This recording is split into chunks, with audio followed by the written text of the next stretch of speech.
So as usual, everything on this YouTube channel is all live, and I'm just going to actually post. I believe I should be able to see the live stream, so I'll post that as well. So just managing the live cast, and I can do a share. So I'm going to post it on social media.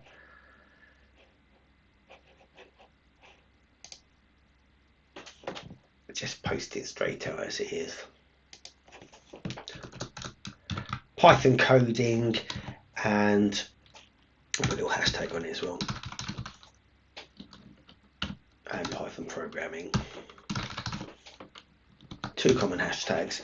And I'm just going to paste that in there. Okay, so this is a little video on something that I'm going to do, and I'm looking at built-in functions, and I'm building this on a Google site, so you can see that kind of like in the background.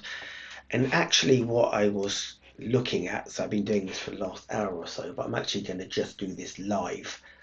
So you can see I've been looking through some of these things, but I thought I'd go and update the website because I haven't done this. And actually where it started from was I did a previous video on JAX, and I'd watched this tutorial here, and I was actually going to play it in the actual stream, but I thought, you know what, I probably won't. And I've got to do one thing, just let me hit test to make sure that everything's running here. Right. And I think I should be able to see that on the live stream. So close. Yep. So if people do join, which is unlikely, but if they do join, you'll see this on the live stream. Sometimes people join. But yeah, it started with JAX and kind of like, what is JAX? And it's actually an external module, and it's this external module that makes Python go a lot faster than standard Python. And I've actually done a couple of tutorials about making Python go a lot faster. And one of the things with all of the languages is that Python is known as this highly versatile and very flexible language, this general all-purpose language, but its disadvantage over other languages is that it's slower, but there are ways to speed it up tremendously. And JAX is one of these things, and it's used for it's used in data science, basically for like machine learning and so forth, and all of the AI stuff that's coming out. And I won't really go into it too much, but you can kind of like see what's here, which is accelerated numpy, just-in-time compilation, vectorization, but basically is taking in of a Python function. I could actually do this because I've literally, I might just pull it up somewhere. I've got an empty folder here, so an empty file here, so I'll actually do, there we go. It's cleared anyway, but I'll hit clear. But basically, Python lets us create any function that we like. So we can define this function, and our function can take in this variable x, something like this, and we can return x plus 2, right? And the thing about this is like, we can ask ourselves, like, what does this function actually do? And we say, well, it takes in an input of x, and then it just gives us about x plus 2. So we're expecting x to be an integer here. We could type int into an integer. And then what do we get back out? We're going to get an integer out of here, and if it's lucky, if we hover over it, that's what a function looks like. But actually, this x could still just be anything. So it could be like a wrapper function, effectively, and it could take in an object. So we could create a class. So a standard class here, and actually, when we call our function, so if we do something like, I'll do a template. Main template here, right? If name equals main, our usual thing. And I'll move this all up to the top now. So this is our typical structure. But basically here, when we come to call, we can call our function here now from our main function. So we can do something like function, and then we might want to put in 2, for example, and then we've got 2 plus 2 is 4. I'll do 10, so it's a bit clearer. And we can run our code, so we can sort of like do result. This is our standard like function, and we can print result. Print result. And that should work perfectly fine, you know, when we come and run it. Let me just close the debugger on the side. We don't need to see that.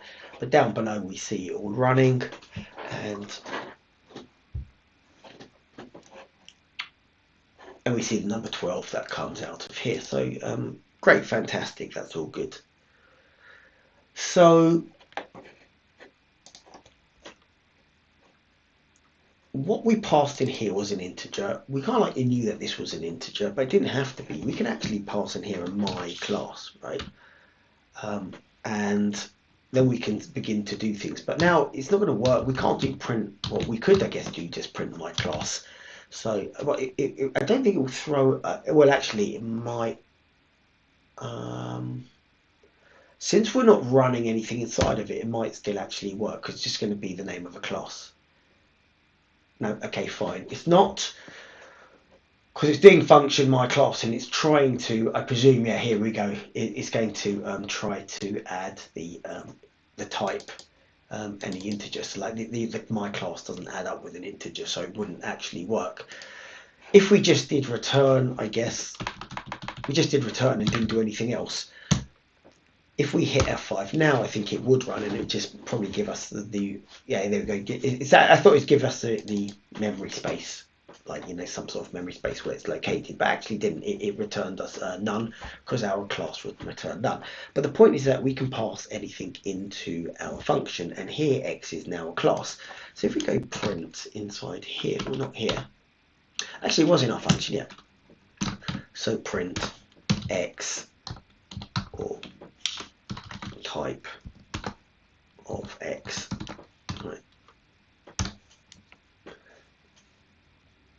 We see that we got class type down at the bottom over here. So like anything can come in. So the point is, and I'm not going to dive on too much, but Jax takes advantage of this. So functions that take other functions are known as higher order functions. They are the genesis of decorators, basically. So the functions are called other functions, but in Python it's much more dynamic than that. Function can call absolutely anything. So jumping back to not the live stream, but this bit here, Jax takes advantage of this, and what it does is it enables standard Python code, which is potentially slow, which is slower. It enables it to do other stuff, calls these functions, and do it in a very, very optimal way. And one of the things, like right at the beginning of the video, that this guy talks about, maybe if I can get to the code, we can see it here. And I hope it's reasonably clear, is that he's talking about, like, we can see here numpy and stuff. So that's how deep learning originally kind of like, or at least what we might have done originally for our deep learning modules. We might have done numpy and then done other things and looked for our losses and so forth. So I won't go through that too much, but like, that kind of like led me onto the fact that this is another external module of the 2,000 or so, 20,000 external modules. I'm trying to remember how much it was actually on the actual site. Let's go back for a little browse of that. I just wrote a little piece on modules, so there we go. Where is it?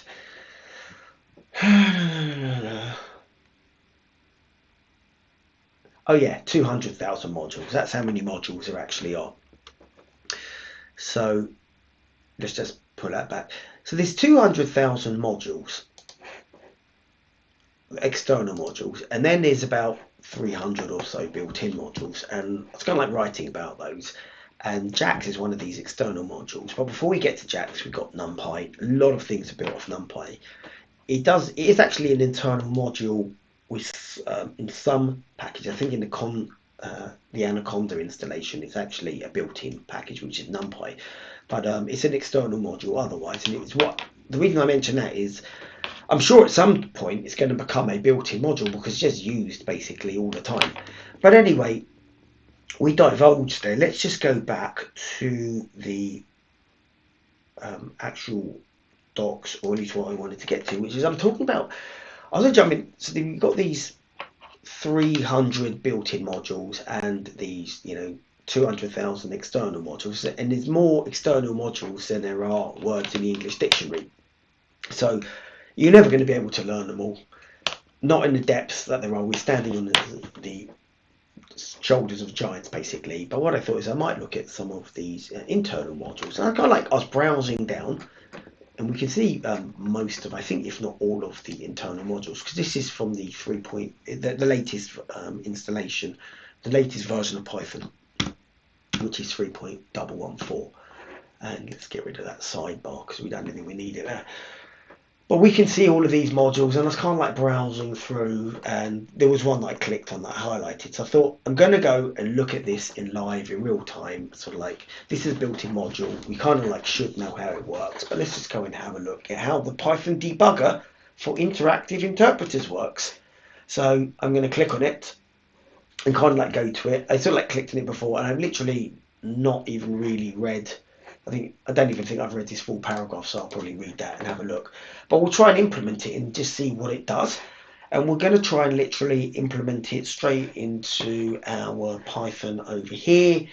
I'm presuming it might be the interactive version, so we might need a notebook. So if I can pull up my notebook, it will start like, I'm hoping it's going to start launching the notebook. I'll let it do that in the background. Or alternatively, in our Visual Studio Code, we've got we can do the interactive. So we can do our regular Python, which everything is written down in this terminal, but we can use an interactive Python as well, which will be demonstrated in a bit.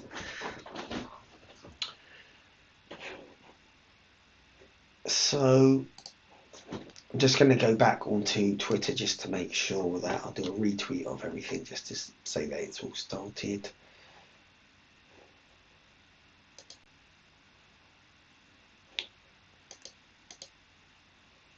Quote and tweet.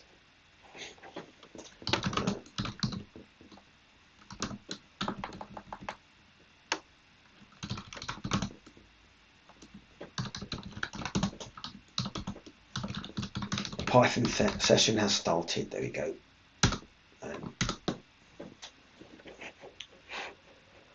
So just going back to that, let me just jump back to it. Actually, we'll go back to the actual documentation here.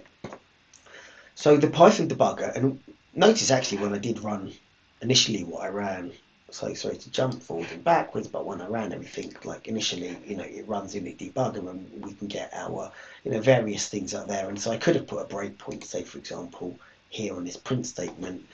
I don't really use this debugger anymore because the interactive one is much more useful. But if I do that and hit F5 to run it, it's running in the debugger, and somewhere in the debugger it stops, and then I can go here and sort of like paste in my list, a result here in our case, and it says none, which is what's going to be spat out here. And I guess I could also probably do, I wonder if I could do type of, I wonder if I could do that straight in the actual watch session of the debugger. Yeah, no, it doesn't. Okay, I don't think it does. Special variables. Oh, it does. It says no, because I'd expect it to say that it's class type, I guess. But yeah, okay, I'll admit that. But we can see the debugger, and if we had other variables in there, none of these are applicable from previous session. But if we did have other variables, we'll see those all running, and then we can like continue on in our debugger. So I'm presuming that this thing over here, which is the Python debugger, is going to do something like that. So the module PDB defines an interactive source code debugger for Python programs. It supports setting conditional breakpoints and simple stepping at the source line level, inspection of stack frame, source code, and evaluation of arbitrary Python code in the context of any stack frame. It also supports, post-mortem debugging, and can be called under program control. So anyway, it looks like the first thing is that these built-in modules, we can just use them as is. So I'm just going to try to do this and kind of like bang it straight into the code. So I'll do that and then Alt tab it, and we can put our imports here. And remember that our imports, this imports it all on one line. I don't normally do that, so I put it on 2 lines. But these will be our like built-in imports, right? These are our built-in imports. over here. And then if we had our external ones as well, external modules, we'll put them in there. I should actually call it built-in modules. Built-in modules, and then we might have external modules. So we're not talking about external ones, we're only talking about the internal ones, and we're looking at this PDB. So the Python debugger, and it even gives us like sort of like an example of how to get it working here. But let's just take the one straight out of the documentation. So the next thing to do is define our function. Well, we've got a function already there. Let's take their one just for the sake of it. So copy that. And we're going to basically make a second function. So I wonder if I can paste this text. No. Paste special would be very nice. I guess it does do that anyway. The reason why I wanted to do it, I want to check 1, 2, 3. 1, 2, 3. Interestingly, in the Python documentation, there's only 3 spaces in the example, and the Python standard docs, because it just looked like that. The Python standard docs says, you know, whatever the PEP guide says use 4. So that's an interesting one, that this is not consistent with PEP in the actual own documentation. You can use whatever indentation you want, but Python does work on indentation. It's just odd that it uses 3 and not 4. I guess maybe, no, it uses an S string, so it's not legacy. But let's just see what happens here. Okay, so we've got this function now, double print f. Okay, so this stuff here, remember everything that's in main is enclosed nicely, so it's encapsulated, I guess is possibly the right word for it. But here this is in the global namespace, this val equals 3. It's very messy, it's in the global namespace, so I should probably stick it up here. Anyway, these were examples, but I guess it's going to use this breakpoint thing. Now, I think breakpoint must have been a built-in function already, so because we haven't done an import of a star or anything like that, we haven't done a wildcard import, so breakpoint must be a used a keyword already. Call sys.breakpoint hook must accept whatever arguments are passed by default. This drops you into the PDB debugger. So there you go. So that's basically its usage. Now I'm just going to take this X, and I think I will put it here. That's just for consistency of tidiness. That thing's kind of like working on encapsulated way. Everything's like written in functions. So we aren't polluting the global namespace. The only things in the global namespace are our built-in modules. Nicer way to run our tests. The debugger's prompt is PDB, which is the indicator that you are in debugging mode. Okay. Current version, read line. Current version tab completed via the read line module is available. Okay. You can also invoke the PDB from the command line using the script. Okay. Fine. The command line is basically, if we're in our terminal here, we could do, I guess we could do this. We could debug our actual code. So here I could place all of this in there, and instead of having my script, I'd have like test stack overflow, for example, here, .py. So that's just another way of running it. Now I'm just wondering if it will run if I press the F5 button. So I'm going to remove this. I will remove the call to this because we don't need that.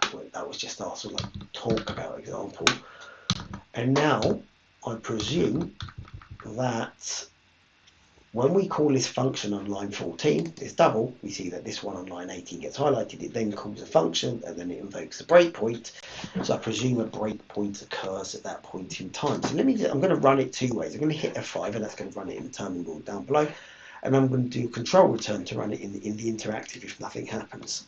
So let's just do that. F5 is running. It's about to run. Oh, there we go. It's launched the debugger. And as in, it's kind of like stopped the code somewhere in here, and we see this PDB over here, but I don't know what happens then. For example, do I just type in X or something? So let's have a look.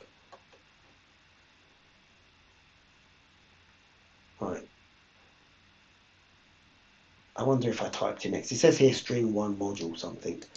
Oh, print F2. Okay.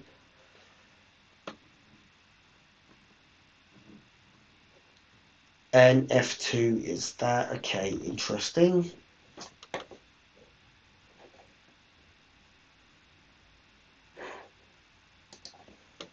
Hit return. Continue. Okay. I guess it's moved it into the debugger mode when I did it like that. I'm going to hit stop now. So I'm not sure if that's hugely interesting. Let's just run it in the interactive. So now we're launching it this way and see what happens. I don't know if the code like stops at the debugger. Ah, there we go. Okay, so I'm presuming it just stops there, but how do I continue running it now?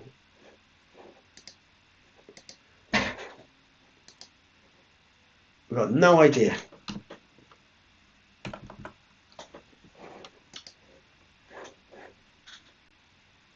Okay, so that's not good. Are you sure your cell is running? Are you sure it cancel? I imagine it stopped the cell from running.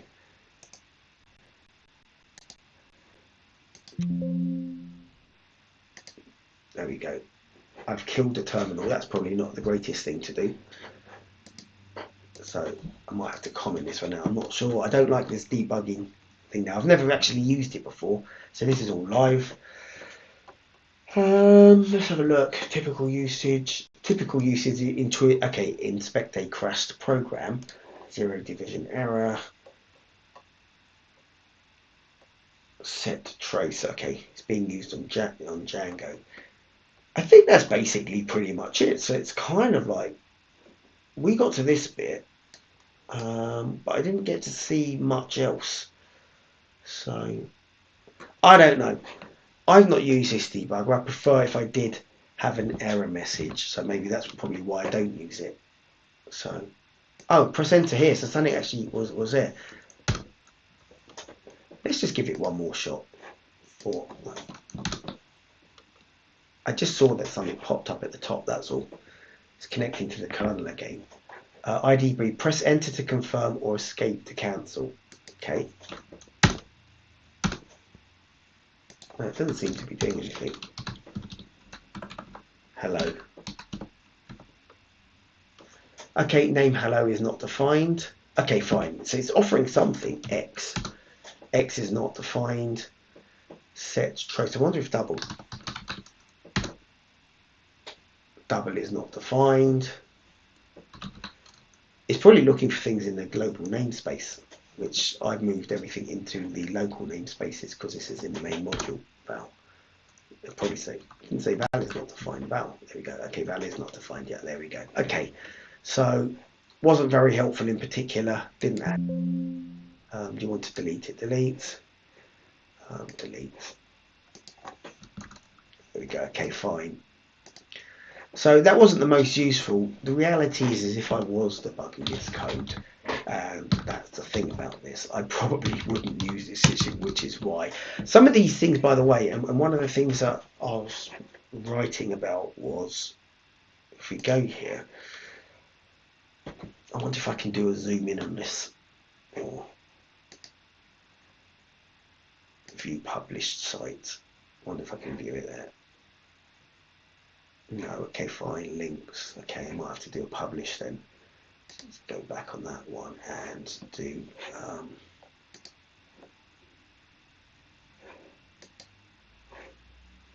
publish. Then we can just view it clear. It would be a bit clearer.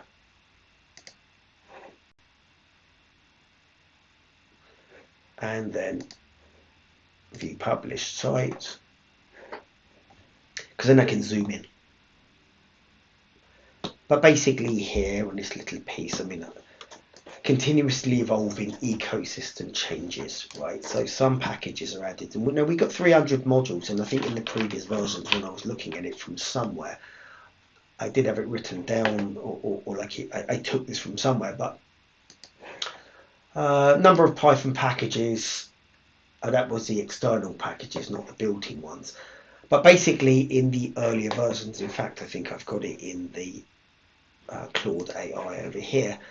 You know, in Python 3.7 is 259 packages. Kind of like zoom in on that one as well.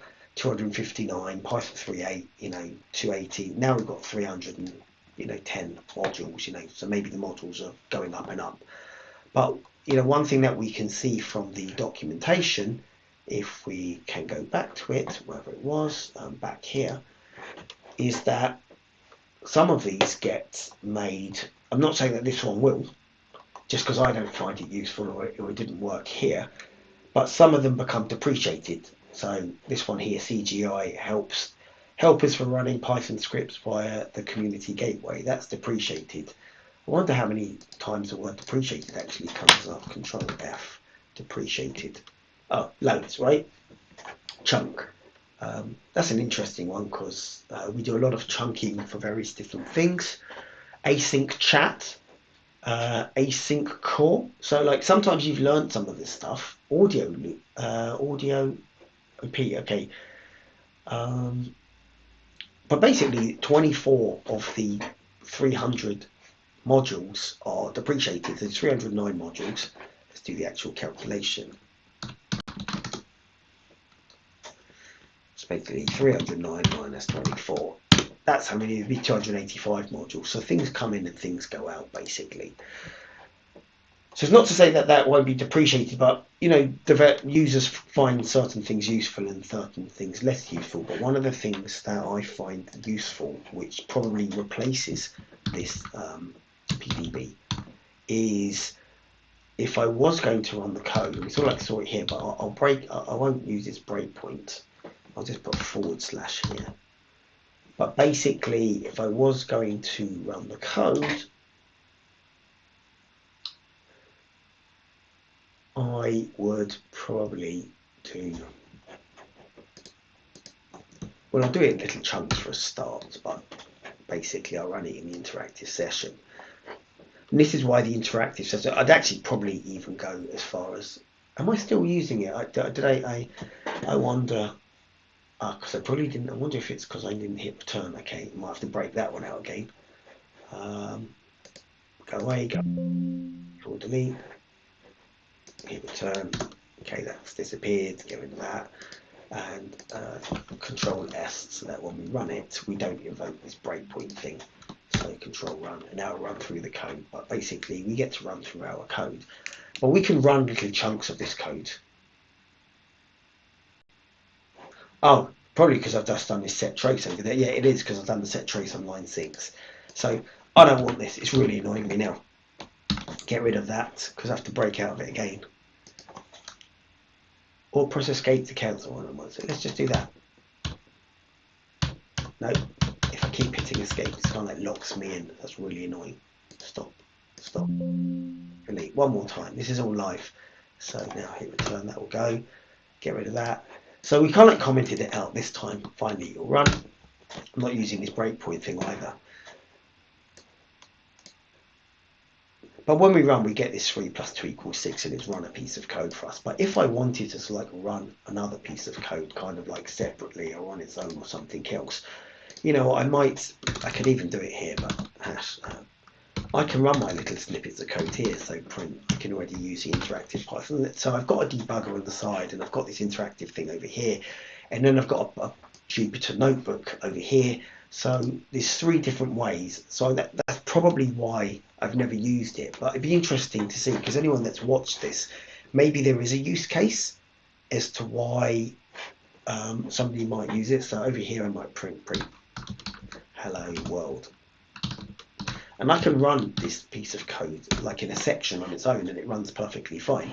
So I can keep creating snippets of code, and if I wanted to run a Python module and do the debugging the classical full way, I'd use the debugger on the side. And if I wanted, so I did the debugger there, and everything would run in a terminal down below.